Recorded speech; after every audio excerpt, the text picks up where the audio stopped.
Today we are going to discuss Indian Easement Act 1882. ભારતીય સુખાધિકાર કાયદો 1882.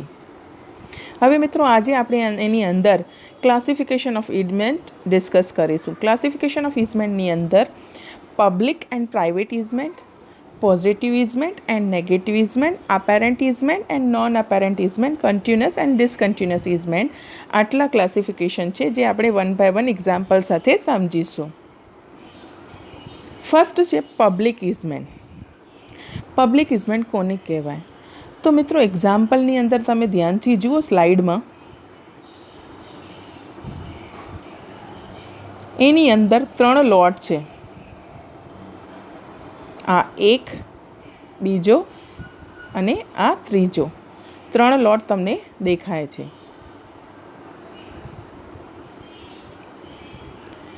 તો લોટ 1 જે છે એ બી ડોમિનન્ટ ટેનામેન્ટ છે. લોટ A1 અને લોટ 2 અને લોટ 3. લોટ 3 પણ ડોમિનન્ટ ટેનામેન્ટ છે. હવે મિત્રો તમે જોશો લોટ 2માં સર્વિયન્ટ ટેનામેન્ટ લખેલું છે. કેમ સર્વિયન્ટ ટેનામેન્ટ લખેલું છે? તો લોટ 1 વાળો જે જગ્યાથી બહાર જાય છે મેઇન રોડ ઉપર, પબ્લિક રોડ ઉપર આવે છે, એ લોટ 2માંથી થઈને જાય છે. એવી જ રીતે લોટ 3 વાળો પણ મેઇન રોડ ઉપર જવા માટે લોટ 2માંથી પસાર થઈને મેઇન રોડ ઉપર જઈ શકે છે. તો આ જે બધા એક કરતાં વધારે લોકો પર્ટિક્યુલર જગ્યાનું કોઈ વ્યક્તિની પ્રાઇવેટ વસ્તુઓનો પબ્લિકલી જ્યારે યુઝ કરતા હોય એને પબ્લિક ઇઝમેન્ટ કહેવાય છે. અને બીજી રીતે જોઈએ તો આ લોકોની આ નેસેસિટી પણ છે. તો આ એનો જે ઇઝમેન્ટનો રાઇટ છે એ ઇઝમેન્ટ બાય નેસેસિટી પણ કહેવાશે, કારણ કે આ લોકોને બીજો કોઈ રસ્તો ત્યાંથી નથી અને આ લોકો સિવાય બીજા પણ અહીંયાથી વધારે આગળ જે રહેતા હશે એ પણ એને યુઝ કરતા હશે. અને આ ઘણા ટાઈમથી અહીંયા જોશો તો અહીંયા લખેલું છે કન્વેન્શનલ ઇઝમેન્ટ, એટલે પરંપરાથી પહેલાંથી ઘણા સમયથી વર્ષોથી એનો પબ્લિકલી યુઝ કરતા હશે એટલે એને પબ્લિક ઇઝમેન્ટ કહેવાય છે.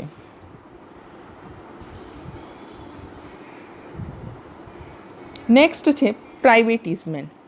તો પ્રાઇવેટ ઇઝમેન્ટ કોને કહેવાય? તો જ્યારે કોઈ વ્યક્તિ કોઈ પર્ટિક્યુલર એક જ વ્યક્તિને પરમિશન આપે કે તું મારી જમીનનો ઉપયોગ કરી શકે છે.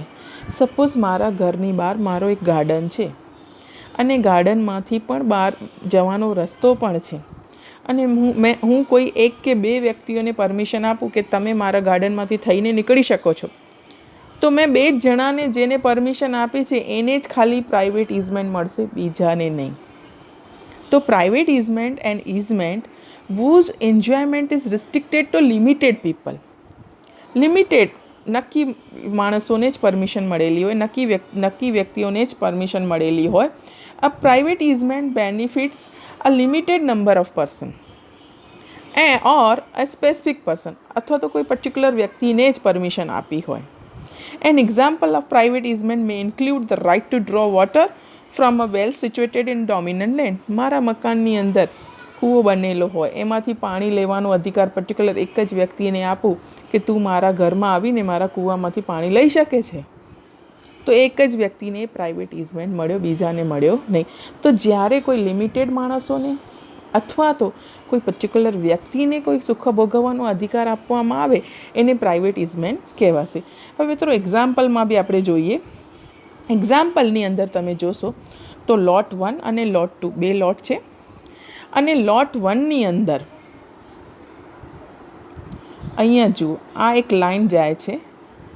લોટ 2ની લાઈન ઇલેક્ટ્રિસિટી જે છે ઇઝમેન્ટ ફોર ઇલેક્ટ્રિસિટી. આ બીજા નંબરના મકાનને ઇલેક્ટ્રિસિટીની જરૂર છે તો એને ઇલેક્ટ્રિસિટી મેઇન રોડથી લેવાની હોય તો લોટ 1માંથી એ પસાર થઈને લોટ 2માં આવે છે. એટલે લોટ 2ને જો લાઇટ જોઈતી હોય તો એની લાઇન જે છે એ પાસ આઉટ થઈ આવે છે લોટ 1માંથી.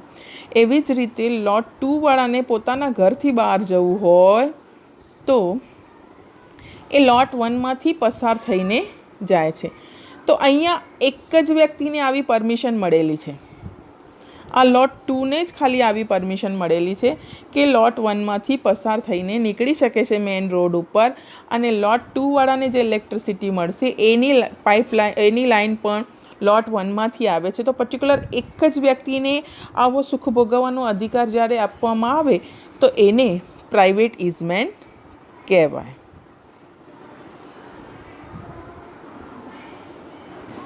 પછી છે પોઝિટિવ ઇઝમેન્ટ. પોઝિટિવ ઇઝમેન્ટ કોને કહેવાય? તો positive easement is when the dominant tenant can do something in the land and that is subject to easement. In example, landlord A can use a part of B's land to access his own use. આપણે આ એક્ઝામ્પલમાં થોડું ધ્યાનપૂર્વક જોઈએ તો આ એક્ઝામ્પલની અંદર તમને દેખાશે કે આ જે બી છે, બીનો જે મકાન છે એ બીના મકાનમાંથી એનો રસ્તો છે બહાર જવાનો. તો એની આ ડોમિનન્ટ ટેનામેન્ટ છે અને આ બીની ડોમિનન્ટ ટેનામેન્ટ છે, પણ એની ડોમિનન્ટ ટેનામેન્ટનો બરોબર એ સારી રીતે ઉપયોગ કરી શકે એના માટે બીની જે ટેનામેન્ટ છે એના માટે સર્વિયન્ટ ટેનામેન્ટ કહેવાશે. બરાબર, મેઇન રોડ ઉપર જવું હોય તો આ રસ્તો, હવે આ જે રસ્તો છે જે બીના મકાનમાંથી પાસ આઉટ થઈને મેઇન રોડ ઉપર જઈ શકે છે, તો આ રસ્તા માટે આ એ રસ્તાનો યુઝ કરે છે, ત્યાંથી જાય છે, તો ચાલીને ત્યાંથી જાય છે અને મેઇન રોડ ઉપર પહોંચે છે, તો એ એનો પોઝિટિવ ઇઝમેન્ટ છે. એ કાર્ય કરવાનું, જવાનું, યુઝ કરવાનું એને રાઈટ છે, એ એનો પોઝિટિવ ઇઝમેન્ટ છે. અને આ જ વસ્તુ બી માટે નેગેટિવ ઇઝમેન્ટ છે, કારણ કે આ જ વસ્તુ બીને અટકાવશે કે ભવિષ્યમાં બીને અહીંયા કોઈ બાંધકામ કરવું હોય તો આ પોર્શનમાં એ બાંધકામ કરી શકતો નથી. તો બીને પહેલાંનું પોઝિટિવ ઇઝમેન્ટ અટકાવશે અને જે એના ઉપર નેગેટિવ ઇઝમેન્ટ તરીકે કાર્ય કરશે. એટલે આટલી જગ્યામાં એ ભવિષ્યમાં કશું પણ કરી શકશે નહીં. તો આ જ એક્ઝામ્પલની અંદર આ ત્યાંથી પસાર થવાનો, જવાનો, એ ચાલીને જશે તો એનો પોઝિટિવ ઇઝમેન્ટ છે, અને બી નામનો વ્યક્તિ એને અટકાવી શકતો નથી. જો અટકાવશે તો એ નામનો વ્યક્તિ એને નેગેટિવ ઇઝમેન્ટ લાગુ કરશે, રિસ્ટ્રિક્ટ કરશે કે હું આટલા સમયથી આ રસ્તો યુઝ કરું છું, જાઉં છું, તમે મને અટકાવી શકતા નથી. I hope it should be clear. હવે આપણે આગળ જોઈએ નેગેટિવ ઇઝમેન્ટ. આપણે પ્રીવિયસ એક્ઝામ્પલમાં જોયું પોઝિટિવ ઇઝમેન્ટ કોને કહેવાય અને નેગેટિવ ઇઝમેન્ટ કોને કહેવાય. એટલે જે રિસ્ટ્રિક્ટ કરવામાં આવે કે તમે આવું કરી શકતા નથી કારણ કે હું આનો યુઝ કરું છું, એને નેગેટિવ ઇઝમેન્ટ કહેવાય. A negative easement gives an easement holder the right to prohibit the owner of servient state from using his own property in a specified manner. એટલે જે બી નામનો વ્યક્તિ છે પોતાની મિલકત એ વ્યક્તિની જગ્યા છોડીને યુઝ કરી શકે છે, એનો ફૂલ યુઝ કરી શકતો નથી. એટલે એને અટકાવવામાં આવે, જ્યારે કોઈને રિસ્ટ્રિક્ટ કરવામાં આવે તો એને નેગેટિવ ઇઝમેન્ટ કહેવાય. આમાં જુઓ, અહીંયા પ્લસની સાઇન છે અને ત્યાં માઇનસની સાઇન છે. આ પ્લસની સાઇન અને આ માઇનસની સાઇન. તો પ્લસ એટલે પોઝિટિવ ઇઝમેન્ટ શું કરે છે? Allows the benefited owner to use the burden land. A નામના વ્યક્તિને અલાઉ કરે છે કે ભાઈ તું આ જવાનો રસ્તો યુઝ કર, એના માટે પ્લસ પોઈન્ટ છે. અને negative easement restrict the burden land owner to use of the land. જ્યારે કે બી નામના વ્યક્તિની જમીન છે છતાં એને અટકાવવામાં આવે છે, એને રિસ્ટ્રિક્ટ કરવામાં આવે છે કે આ રીતે મિલકતનો ઉપયોગ કરી શકે નહીં, આને રસ્તો બંધ કરી શકતો નથી. તો નેગેટિવ ઇઝમેન્ટ અટકાવે છે, રિસ્ટ્રિક્ટ કરે છે, અને પોઝિટિવ ઇઝમેન્ટ અલાઉ કરે છે.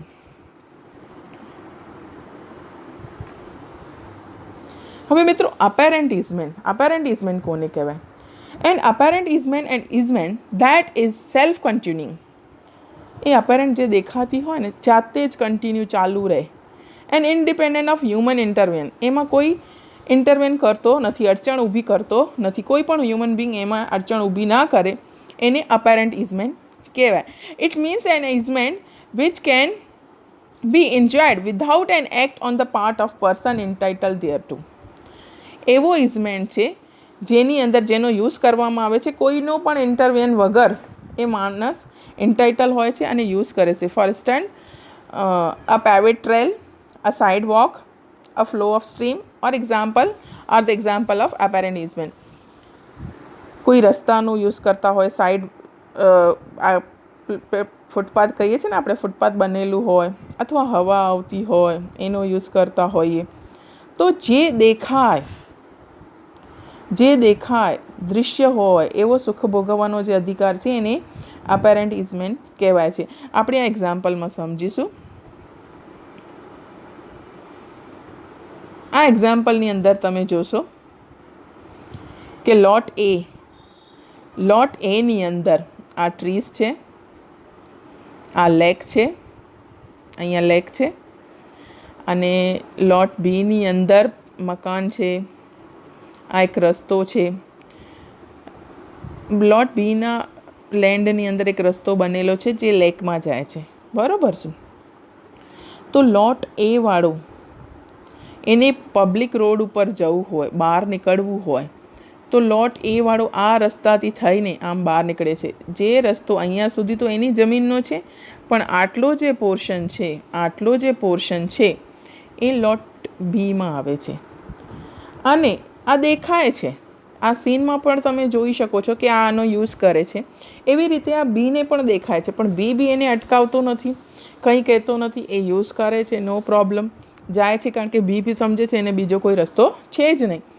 એવી જ રીતે આ લોટ એની એરિયામાં એક લેક છે, અને તમે જુઓ છો આને રસ્તો બનાવી દીધો છે સીધો કે લેકનો યુઝ કરવાનો. તો આ છે એની અંદર, પણ છતાં અહીંયા એણે રસ્તો બનાવી દીધો છે અને આનો લેક યુઝ કરે છે, એ બી દેખાય છે. તો એ નામનો વ્યક્તિ પણ એને અટકાવતો નથી. તો આ જે દેખાય છે એને કહેવાય અપેરન્ટ ઇઝમેન્ટ. જે આપણે જોઈ શકીએ એને અપેરન્ટ ઇઝમેન્ટ કહેવાય. આ સુખ ભોગવે છે એ અપેરન્ટ ઇઝમેન્ટ છે, ક્લિયર દેખાય છે. ઓકે, હવે આપણે આગળ જોઈશું non apparent ઇઝમેન્ટ. Non apparent easement કોને કહેવાય? Definition of non-apparent easement: an easement not involving any permanent visible sign of its existence. જેના કોઈ પર્ટિક્યુલર સાઇન્સ ના હોય, નિશાની ના હોય, દેખાઈ ન શકે, એને નોન અપેરન્ટ ઇઝમેન્ટ કહેવાય છે. સપોઝ મારા ઘરે જે હવા આવે છે એ બાજુવાળાના ઘરમાંથી આવતી હોય, બહારથી આવતી હોય, ક્યાંથી આવે છે એ હવા આવે છે, ક્યાંથી આવે છે એ ખબર નથી. તો રોશની આવે છે, ક્યાંથી આવે છે, કોના ઘરને ટકરાઈને આવે છે. So it is non apparent easement. એ હવાનો ઉજાસનો હું ઉપયોગ કરું છું એ નોન અપેરન્ટ ઇઝમેન્ટ છે. આપણે આ એક્ઝામ્પલમાં ફરીથી જોઈશું. તો આ એક્ઝામ્પલની અંદર ઘણા બધા ટ્રીઝ દેખાય છે, અને તમને ખબર છે ટ્રીઝ હવા આપે છે, બરાબર. તો એની હવા લોટ બીમાં પણ જતી હશે, લોટ બીવાળો પણ એનો ઉપયોગ કરતો હશે. તો એના માટે એ શું છે? નોન અપેરન્ટ ઇઝમેન્ટ કહેવાશે.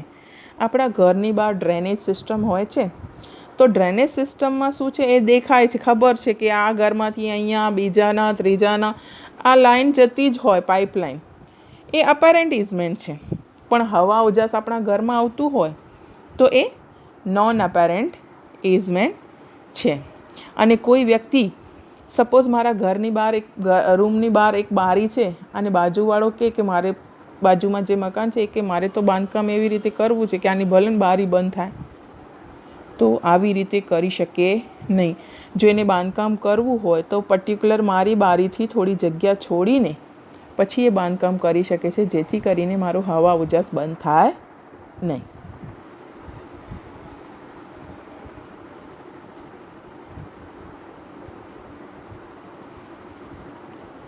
નેક્સ્ટ છે કન્ટિન્યુઅસ ઇઝમેન્ટ. કન્ટિન્યુઅસ ઇઝમેન્ટ એટલે continuous easement are those kind of easement that can be enjoyed without a purposeful or deliberate act by individual. કોઈ વ્યક્તિના કોઈ એક્ટની જરૂર પડતી ન હોય. Who claims it? Continuous easement include easement for severe pipes, drains, lights, airs and lateral support of wall. જે continuous ઇઝમેન્ટ છે એની અંદર સપોઝ તો એ નામનો વ્યક્તિ બી નામના વ્યક્તિના મકાનમાંથી બહાર જઈને પાસ થાય છે, જાય છે. એ દરરોજ ત્યાંથી જતો હોય, તો એ દરરોજ એનો ઉપયોગ કરતો હોય, એ કન્ટિન્યુઅસ યુઝમેન્ટ છે. મારા ઘરની બાજુમાં બીજો જે ઘર છે, અમે બંનેના ઘરની વચ્ચે એક કોમન વોલ છે. એ કોમન વોલ ઉપર મેં કંઈ કાર્ય કરી રાખ્યું હોય કે કોઈ વસ્તુ ચોંટાડી હોય કે એનો ઉપયોગ કરીને કંઈક બનાવતી હોઉં, તો મારા પોર્શનમાં હું બનાવતી હોઉં તો બાજુવાળો મને અટકાવી શકે નહીં. તો જે વસ્તુ આપણે કન્ટિન્યુઅસ ઉપભોગ કરતા હોઈએ, જેનો આપણે કન્ટિન્યુઅસ સુખાધિકારનો અધિકાર યુઝ કરતા હોઈએ, એને કન્ટિન્યુઅસ ઇઝમેન્ટ કહેવામાં આવે છે. અને બીજું, એમાં એ જરૂરી નથી કે વ્યક્તિનો કોઈ પર્ટિક્યુલર કૃત્ય હોવો જ જોઈએ, એક્ટ હોવો જ જોઈએ, એવું જરૂરી નથી. હવે ડિસકન્ટિન્યુઅસ ઇઝમેન્ટ. ડિસકન્ટિન્યુઅસ ઇઝમેન્ટ એટલે જે ઇઝમેન્ટ જેમાં પર્ટિક્યુલર વ્યક્તિના કૃત્યની જરૂર હોય. ડિસકન્ટિન્યુઅસ ઇઝમેન્ટ એટલે N ઇઝમેન્ટ or servitude such as the right of way or right to draw water that requires for its existence or enjoyment and action by the party claiming it. જેમના માટે કોઈ વ્યક્તિના કૃત્યની જરૂર હોય. સપોઝ કોઈ મકાનમાં હું રહેતી હોઉં, એ મકાનમાંથી રહેતી હોઉં અને બાજુમાં જવા આવવાનો જે મારો રસ્તો છે, એનો સુખ ભોગવવાનો અધિકાર હું યુઝ કરતી હોઉં, ચાલીને જતી હોઉં, એટલે ભોગવતી હોઉં, પણ હું 1 વર્ષ માટે આઉટ ઓફ ઇન્ડિયા જતી રહી, તો એ જે મારો કરવાનો કૃત્ય હતો, ત્યાંથી પસાર થવાનો જે સુખ ભોગવવાનો અધિકાર હતો, એ બંધ થઈ ગયો, એ ડિસકન્ટિન્યુ થઈ ગયો. એટલે એ જે મારો સુખ ભોગવવાનો અધિકાર હતો, એ ડિસકન્ટિન્યુ થઈ ગયો, એટલે એ મારો બંધ થઈ ગયો. એને કહેવાય ડિસકન્ટિન્યુઅસ ઇઝમેન્ટ. તો ડિસકન્ટિન્યુઅસ ઇઝમેન્ટમાં પર્ટિક્યુલર વ્યક્તિના એક્ટની કૃત્યની જરૂર પડતી હોય છે કે એ યુઝ કરે છે કે નથી યુઝ કરતો. તો જ્યારે એ યુઝ કરવાનું બંધ કરી દે એટલે એ ડિસકન્ટિન્યુઅસ ઇઝમેન્ટમાં આવી જાય છે, અને જ્યારે વાપસ યુઝ કરવાનું ચાલુ કરી નાખે તો એ કન્ટિન્યુઅસ ઇઝમેન્ટમાં આવી જાય છે. Thanks for watching. Thank you.